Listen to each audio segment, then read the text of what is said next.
प्यारे बच्चों, मैं विनोद कुमार यादव हिंदी अध्यापक आप सभी विद्यार्थियों का अपने YouTube channel Mahatma ji institute में हार्दिक स्वागत एवं अभिनंदन करता हूं।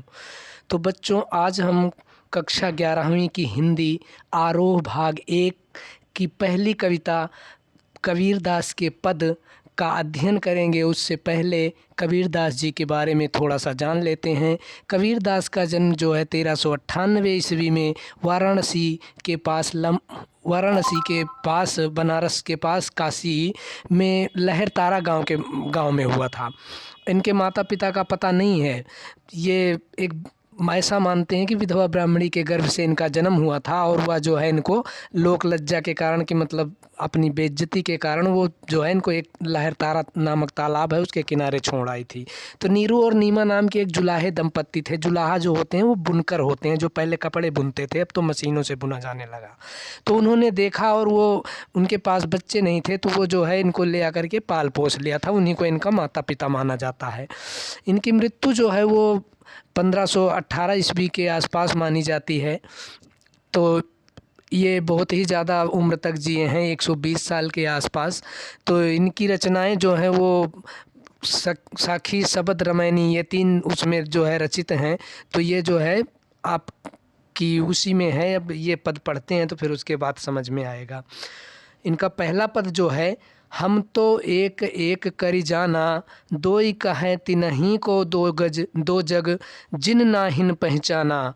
एक पवन एक ही पानी, एक ज्योति समाना, एक खाक गढ़े सब भांडे, एक कोहरा साना। जैसे बाढ़ी काष्ठी काटे, अग्नि न काटे कोई, सब घट अंतर तू ही व्यापक धरे स्वरूप सोई। माया देख के जगत लुभाना, काहेरे नर गरबाना, निर्भय भया कछु नहीं व्यापय, कहे कबीर दीवाना। एक एक कर जाना मतलब परमात्मा और आत्मा दोनों एक ही हैं, एक समझना। दो ही दो तीन ही उनको, और दो जग का मतलब होता है नरक।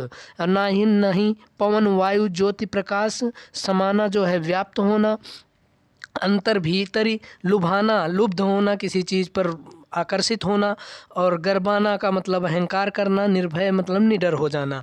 तो आपको प्रसंग लिखने के लिए आएगा तो प्रस्तुत पद्यांश हिंदी की पाठ्य पुस्तक आरोह भाग 1 में संकलित कबीर के पदों में से उद्धृत, मतलब उद्धृत का मतलब अवतरित, उसमें संकलित प्रथम पद है। इस पद में संत कबीरदास ने बताया कि ईश्वर कण कण में समाया हुआ है, कि ईश्वर जो है वो हर कण में समाया हुआ है। वही सबका पिता है, वही सबके हृदय में व्याप्त है, और ईश्वर एक है, एक ज्योति स्वरूप है। मतलब एक ही ज्योति जो जल रही है वो सब एक ही है, अलग अलग नहीं है। हम तो एक एक कर जाना, कबीर का कथन है कि हम तो उस एक परमात्मा को एक ही मानते हैं, वही सब जगह समाया हुआ है। मतलब दो नहीं है, ना कोई राम रहीम अल्लाह ईश्वर, सब एक हैं, वो अलग अलग नहीं है, सब जगह समाया हुआ है। जो लोग यह नहीं मानते हुए वह जानते, वो जीव और ब्रह्मा, आत्मा और परमात्मा को दो अलग अलग मानते हैं, वो क्या है, उनके लिए ये नरक है। जो आत्मा और परमात्मा को अलग अलग मानते हैं, जीव और ब्रह्म को, वो क्या है, वो उनके लिए ये जग जो है नरक है। वो इस जग में वो कुछ नहीं कर सकते, नरक के समान है। कबीर ने अपने मत को प्रमाणित करते हुए कहा है कि एक ही ईश्वर के स्वरूप को, एक ही ईश्वर, एक ही पवन बहती है, एक पवन एक ही पानी, और एक ही पानी है सारा।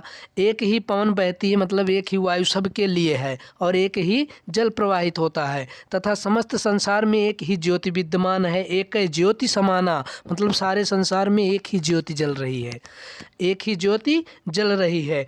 जिस प्रकार कुम्हार एक खाक गढ़े सब भांडे, एक कोहरा साना। जिस प्रकार से कुम्हार एक ही प्रकार की मिट्टी से विभिन्न प्रकार के बर्तन बनाता है, जैसे जो है एक कुम्हार एक ही मिट्टी को सानता है और उसी में मटके बना देता है, उसी में छोटे कोसे बना देता है, उसी में कई तरह के बर्तन बना देता है। उसी प्रकार जो है ये ईश्वर पंच तत्व रूपी मिट्टी से सभी प्रकार के प्राणियों का निर्माण करता है, वही सभी प्राणियों में विद्यमान है। कहने का मतलब जिस प्रकार से हर प्रकार के बर्तन में वही एक मिट्टी लगी हुई है, उसी तरह इस हर जीव आत्मा में, हर उसमें जो है एक ही ईश्वर विद्यमान है। जिस प्रकार बढ़ई लकड़ी को काट सकता है, जैसे बाढ़ी काष्ठी काटे अग्नि न काटे कोई, लेकिन उसमें विद्यमान आग जो होती है उसको कोई नहीं काट सकता है। बढ़ई जो है लकड़ी को तो काट सकता है, लेकिन उसमें विद्यमान जो आग उसमें है उसको कोई नहीं काट सकता है। ठीक उसी प्रकार से इस संसार के प्रत्येक प्राणी के भीतर ईश्वर की सत्ता समाई हुई है। कहने का मतलब जैसे लकड़ी में आग समाई हुई होती है और कोई नहीं काट सकता, उसी तरह से हर व्यक्ति के अंदर, हर प्राणी के अंदर ईश्वर की सत्ता समाई हुई है। प्राणियों का शरीर नश्वर है किंतु ईश्वर अमर है। नश्वर का मतलब ये है कि नाशवान है, नाश हो जाने वाला है, लेकिन ईश्वर जो है वो अमर है, अघाट्य है, मतलब वो कटने के योग्य नहीं है। परमात्मा सभी प्राणियों में व्याप्त है। विभिन्न प्राणियों के रूप में परमात्मा ने ही विभिन्न रूप धारण किए हुए हैं। कहने का मतलब ये है कि सबके अंदर जो है अलग अलग जो रूप धारण किया हुआ है वो परमात्मा ही है। कबीर मनुष्य को चेतावनी देता हुआ क्या कहता है, माया देख के जगत लुभाना, काहिर नर गरबाना। कहता है कि हे मनुष्य, माया के आकर्षण रूप को देखकर संसार उस पर लुब्ध है। क्या कहता है कि ये संसार जो है माया को देख करके जो है उसी पर आकर्षित हो गया है। भला तू इस झूठ एवं नश्वर माया पर क्यों घमंड करता है, क्यों घमंड करता है। काहिर नर गरबाना, गरबाना का मतलब घमंड करना, उस पर क्यों, इस नश्वर पर जो नाशवान है, जो नाश हो जाने वाला है, इस पर क्यों तू घमंड कर रहा है। परमात्मा के प्रेम में दीवाना कबीर कहता है कि जो लोग माया के बंधन से मुक्त हैं वे इस संसार में निर्भय होकर के रहते हैं। निर्भय भया कछु नहीं व्यापै, कहे कबीर दीवाना, कि मतलब उनमें किसी प्रकार का भय व्याप्त नहीं है। जो निर्भय हैं इस संसार में, इस माया मोह से जो है दूर हैं, वो निर्भय होकर के जीते हैं। उनको किसी प्रकार का वो नहीं है, कष्ट नहीं है। विशेषता इसकी क्या है कि कबीर ने एक ईश्वर के अस्तित्व में विश्वास प्रकट किया है कि एक ही ईश्वर है, उसमें विश्वास प्रकट किया है। कबीर के कथन में सर्वत्र आत्मविश्वास देखा जा सकता है। और कबीर ने ईश्वर को घट घट का वासी बताया है, मतलब हर घट में वास कर रहा है ईश्वर, हर घट में व्याप्त है। एक एक में यमक अलंकार है, एक एक का मतलब एक और एक अलग अलग हैं दोनों। एक एक कर जाना, एक तो वहाँ ईश्वर के लिए कहा गया है और एक दूसरा जो है इस आत्मा के लिए, आत्मा और परमात्मा के लिए, दोनों का एक एक का अर्थ अलग अलग है, इसलिए यमक अलंकार है। बढ़ई लकड़ी और आग का उदाहरण सटीक बन पड़ा है। सरल भाषा सहज एवं प्रवाहमयी है। तो पहला बस इतना ही था। दूसरा है, संतो देखत जग बौराना, सांच कहो तो मारन धावे झूठे जगपतियाना। नेमी देखा धर्मी देखा प्रात करे स्नाना, आत्म मार पखा नहीं पूजे उनमें कछु नहीं ज्ञाना। बहुतक देखा पीर औलिया पढ़े कितेब कुराना, कै मुरीद तदबीर बतावें उनमें उहे जो ज्ञाना। आसन मार डिम्भ धरि बैठे मन में बहुत गुमाना, पीपर पाथर पूजन लागे तीरथ गर्व भुलाना। टोपी पहिरे माला पहिरे छाप तिलक अनुमाना, साखी शब्द ही गावत भूले आत्म खबर न जाना। हिंदू कहे मोहिराम पियारा तुर्क कहे रहीमाना, आपस में दो लर लर मुइये मरम न काहू जाना। घर घर मंत्र देत फिरत हैं महिमा के अभिमाना, गुरु के सहित सिख सब बूढ़े अंतकाल पछताना।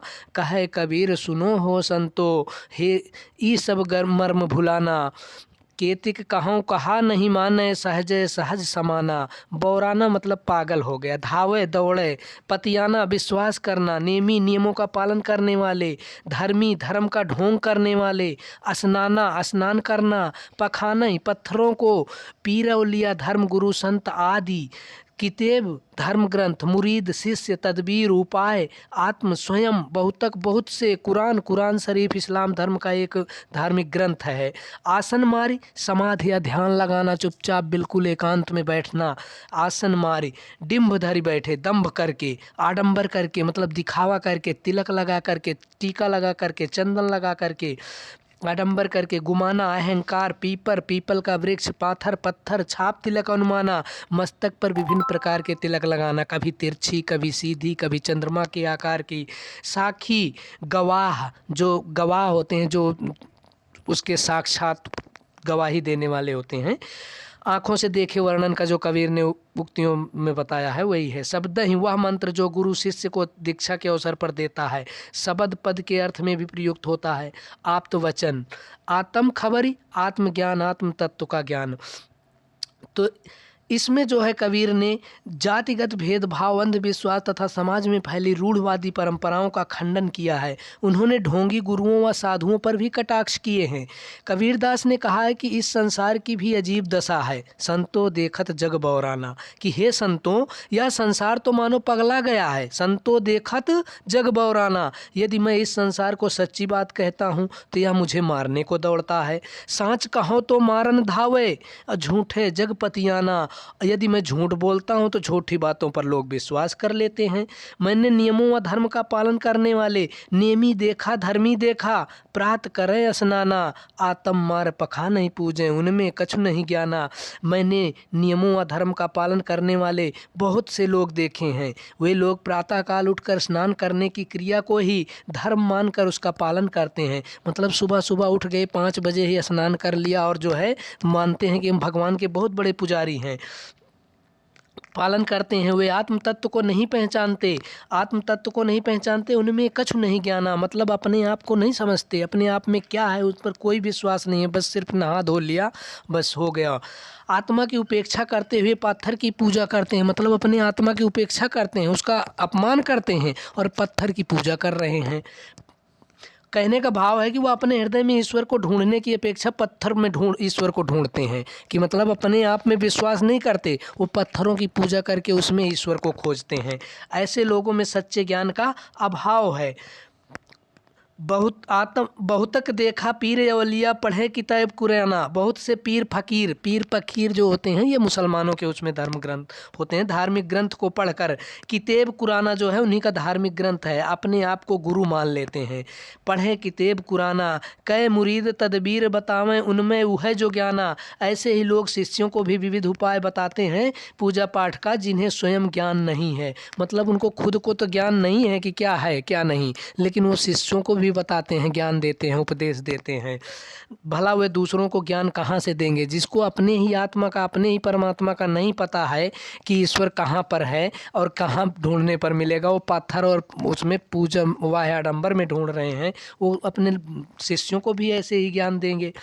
कबीर ऐसे लोगों पर अपने तीखे कटाक्ष करते हुए कहते हैं कि ऐसे साधक की मुद्रा में आसन लगाकर बैठे हुए हैं, आसन मारे डिंब धरि बैठे, मन में बहुत गुमाना, तथा उनके मन में साधक होने का झूठा अहंकार है और उनके मन में भक्त बनने का, भक्त होने का बहुत ही बड़ा गुमान है, बहुत बड़ा अहंकार है कि मैं तो सबसे बड़ा भक्त हूँ, मैं तो सबसे बड़ा पुजारी हूँ। पीपर पाथर पूजन लागे, तीर्थ गर्भ भुलाना, ये लोग पीपल के वृक्षों और पत्थरों की मूर्तियों की पूजा करते हैं, तीर्थ और व्रत का पालन करते हैं कि वे साधना के नाम पर दिखावा कर रहे हैं। कहने का मतलब ये है कि उन्हें पता कुछ नहीं है, कभी पत्थर की मूर्तियों को पूज रहे हैं, कभी पीपल के वृक्ष को पूज रहे हैं, लेकिन ये नहीं पता है कि ईश्वर कहाँ पर है, कहाँ पूजने पर, कहाँ किसकी पूजा करने पर ईश्वर मिलेगा। ये दोनों राम और रहीम के नाम पर भी लड़ते हैं। सच्चाई तो यह है कि हिंदू राम को नहीं समझ पाया। टोपी पहरे माला पहरे, छाप तिलक अनुमाना, मतलब उसी नाम की टोपी पहन लिए और माला पहन लिए और फिर जो है छाप तिलक माथे पर लगा लिए और अनुमान लगाया जा सकता है कि वे साधना के नाम पर दिखावा कर रहे हैं। कहने का मतलब क्या है, वाह आडंबर है उनके अंदर। वे लोगों को ज्ञान देने के लिए साखी और शब्द गाते फिरते हैं। साखी शब्द ही गावत भूले, आत्म खबर न जाना, किंतु उन्हें स्वयं परमात्मा के तत्व का ज्ञान नहीं है। साखी शब्द ही गावत भूले मतलब वो साखी शब्द गाते घूमते फिरते हैं, लेकिन उन्हें स्वयं का आत्म का मतलब स्वयं के खबर ही न जाना को भी नहीं जानते, उस तत्व को नहीं जानते। हिंदू कहे मोहि राम पियारा, तुर्क कहे रहीमाना। हिंदू राम को श्रेष्ठ बताता है, कहता है कि राम सबसे श्रेष्ठ हैं, और मुसलमान क्या कहते हैं कि रहमान। तुर्क जो है वो क्या कहते हैं कि रहमान जो है आपस में दो लर मुइये मरम न काहू जाना, मतलब आपस में दोनों खूब लड़के मर जाते हैं। वो कहता है राम श्रेष्ठ हैं और मुसलमान कहता रहीम श्रेष्ठ हैं, लेकिन इस रहस्य को, इस भेद को किसी ने नहीं जाना कि वही राम भी है वही रहीम भी है। इस भेद को दोनों ने नहीं जाना कि राम और रहीम दोनों एक ही हैं, बस सिर्फ वो अपने अपने नाम को लेकर के जो है आपस में लड़ के मर जा रहे हैं। घर घर मंत्र देत फिरत हैं महिमा के अभिमान, अभिमाना गुरु के सहित सिख सब बूढ़े अंत काल पछताना।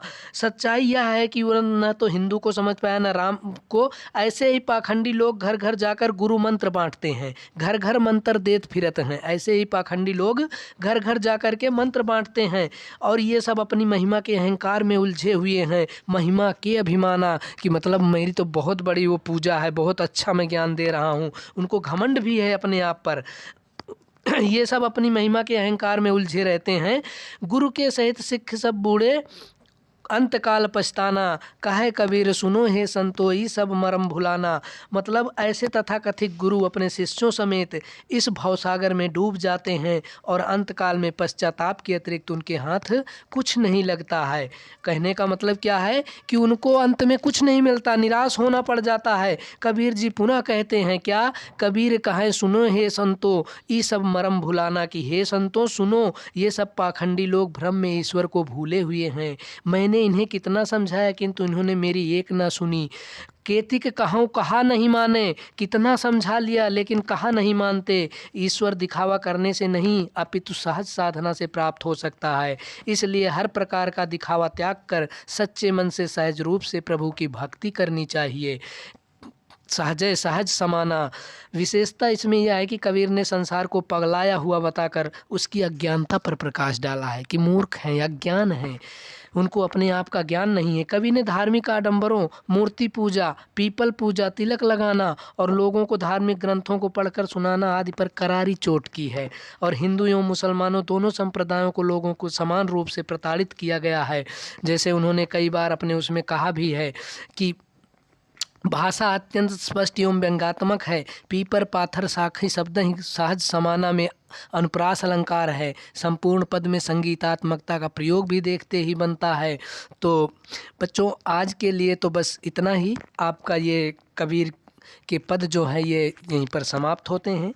तो बच्चों यदि आपको यह वीडियो अच्छी लगे तो इसे अपने दोस्तों के साथ शेयर करें, लाइक करें और चैनल को सब्सक्राइब करके बेल आइकन को ज़रूर दबाएं, जिससे कि आने वाली हर वीडियो का नोटिफिकेशन आपको समय पर मिल सके।